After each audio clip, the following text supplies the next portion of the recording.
नमस्कार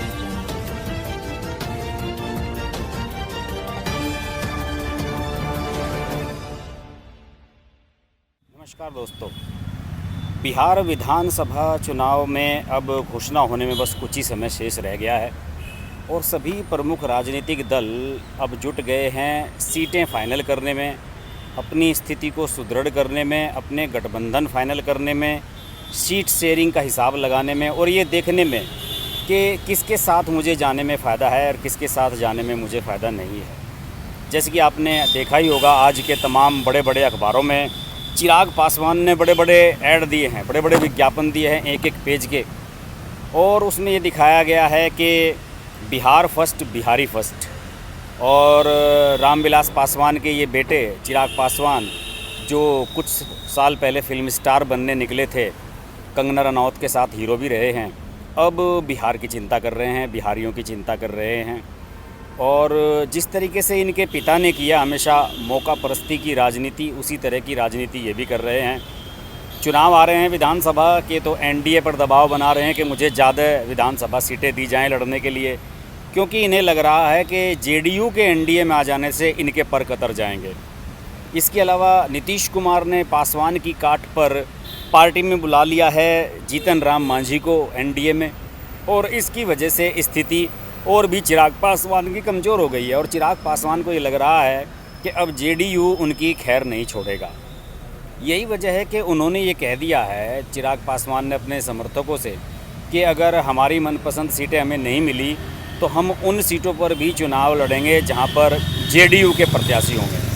यानी कि सीधे सीधे बीजेपी से टक्कर लेने की तो उनकी औकात है नहीं। जेडीयू के साथ अपनी जो गठबंधन है, जेडीयू के साथ जो बीजेपी की एक एनडीए की जो इकाई है जेडीयू, उस पर वो दबाव बनाना चाह रहे हैं कि भाई आप भी हमें ज़्यादा सीटें दिलवाने के लिए बीजेपी से कहें, वरना हम आपके खिलाफ प्रत्याशी उतारेंगे।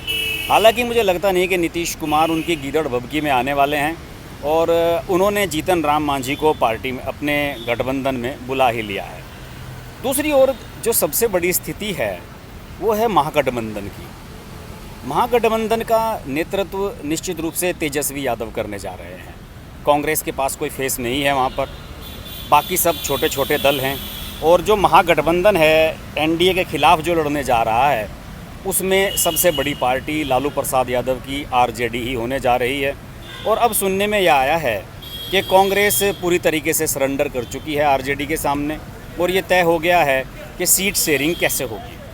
अभी जो अखिलेश सिंह हैं, जो कांग्रेस चुनाव समिति के प्रमुख हैं वहाँ के, और राज्यसभा के सांसद भी हैं, ये रांची गए थे। रांची जेल में आपको पता होगा लालू प्रसाद यादव सज़ा काट रहे हैं, वहाँ उनसे इनकी मुलाकात हुई, तेजस्वी यादव से मुलाकात हुई और सीट शेयरिंग के बारे में इनसे बातचीत हुई। और अभी जो इनपुट्स आए हैं मेरे पास, उसके हिसाब से आरजेडी 135 से 140 सीटों पर चुनाव लड़ेगी। आपको पता होगा कि बिहार में कुल 243 सीटें हैं। आरजेडी सबसे ज़्यादा 135 से 140 के करीब सीटों पर चुनाव लड़ेगी। कांग्रेस 70-80 के करीब मांग रही है, लेकिन उन्हें 50-55 पर ही संतोष करना पड़ेगा। उपेंद्र कुशवाहा की आरएलएसपी 15 से 20 सीटें लड़ेगी, और जो वीआईपी पार्टी है, जिसे विकासशील इंसान पार्टी कहते हैं, वो 10 से कम सीटों पर ही चुनाव लड़ेगी। आपको मैं बताऊं कि इस गठबंधन में, महागठबंधन में आरजेडी के साथ सीपीआई, माले, विकासशील इंसान पार्टी, कांग्रेस, भाकपा, माकपा, रालोसपा, ये सब जुड़ चुके हैं।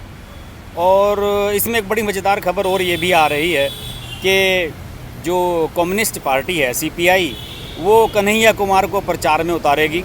हो सकता है कन्हैया कुमार को कहीं से चुनाव भी लड़ाया जाए।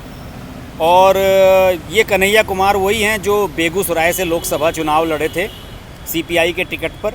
गिरिराज सिंह ने उन्हें 4 लाख से अधिक वोटों से हराया था, जो अब केंद्रीय मंत्री हैं।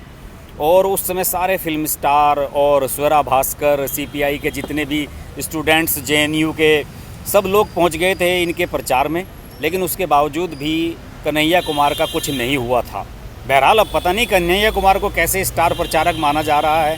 हालांकि बेगूसराय में जहां वो चुनाव लड़े थे, वहां पे आरजेडी का कैंडिडेट भी चुनाव लड़ रहा था, और उस समय उन्होंने तेजस्वी यादव, लालू प्रसाद यादव को भी भला बुरा कहा था। अब तेजस्वी यादव और लालू प्रसाद यादव की जो टीम है, वो कैसे कन्हैया कुमार को साथ लेकर चलेगी, कैसे उनसे प्रचार कराएगी, ये एक बड़ा दिलचस्प फैक्टर है। इस बारे में मैं बयान पढ़ रहा था बीजेपी के प्रवक्ता निखिल आनंद का, तो उनका ये कहना था कि भाई कन्हैया जो हैं वो JNU के फर्जी समाजवादी हैं और ये CPI का प्रोपगंडा है और इसके बहाने वो तेजस्वी यादव को ख़त्म करने की साजिश कर रही है। या तो तेजस्वी यादव रहेंगे या कन्हैया, यानी कि बीजेपी पहले से ही ये एक मैसेज पहुंचाने की कोशिश कर रही है कि अगर RJD ने कन्हैया को अपने साथ लिया तो नुकसान उनका हो जाएगा RJD का। JDU के प्रवक्ता संजय सिंह का कहना है कि तेजस्वी 9वीं फेल हैं, कन्हैया JNU के पास आउट हैं, पढ़े लिखे हैं, इनका कोई तालमेल नहीं है। बहरहाल स्थिति यही है कि अब महागठबंधन ने सीट शेयरिंग फाइनल कर ली है और अब जल्द ही सीटों का फैसला होने जा रहा है और मुझे लग रहा है कि 10-15 दिन के अंदर चुनावों का ऐलान हो जाना चाहिए, तिथियों का बिहार की। और बिहार के चुनाव के बारे में हम लगातार वीडियोस बना रहे हैं, आप उन्हें पसंद भी कर रहे हैं, बहुत अच्छी बात है। और अगर आप बिहार के रहने वाले हैं और मेरे वीडियोज़ को पसंद करते हैं तो दोस्तों आपसे मेरा निवेदन है कि आप मेरे वीडियोज़ को अपने क्षेत्र में शेयर करें, व्हाट्सएप के ज़रिए शेयर करें, लोगों तक पहुँचाएँ और दूसरे साथियों से कहें कि मेरे चैनल को सब्सक्राइब करें, क्योंकि मैं बिहार के बारे में एक सीरीज पूरी चला रहा हूं और आने वाले समय में भी हम बिहार पर वीडियो ला रहे हैं। देखते रहिए हर्ष की बात लाइव। नमस्कार। नमस्कार दोस्तों, मैं हूं रवीना टंडन और आप देख रहे हैं हर्ष की बात। हर्ष जी एक बहुत ही सीनियर और बहुत ही समझदार जर्नलिस्ट हैं एंड मेरे मित्र भी हैं, तो बहुत खुशी है मुझे आपको बताने के लिए कि उनका ये जो YouTube चैनल है बहुत ही कामयाब है और उसके लिए मैं उनको बहुत मुबारकबाद देना चाहती हूँ। एंड एक चीज़ ज़रूर कहूँगी उनके लिए कि वो बहुत एक अच्छे इंसान भी हैं। इंसान होना बहुत ज़रूरी है लाइफ में, क्योंकि वो अपने आप अपनी लिखावट में आ जाता है। तो बहुत ही कम ऐसे हमारे होनहार जर्नलिस्ट रह गए हैं हमारी इंडस्ट्री में जो सोचकर और समझदारी के साथ, रिस्पॉन्सिबिलिटी और जिम्मेदारी के साथ आर्टिकल्स लिखते हैं। सो कॉन्ग्रेचुलेशंस हर्ष जी, एंड आप लोग ज़रूर देखिए, लाइक कीजिए हर्ष की बात।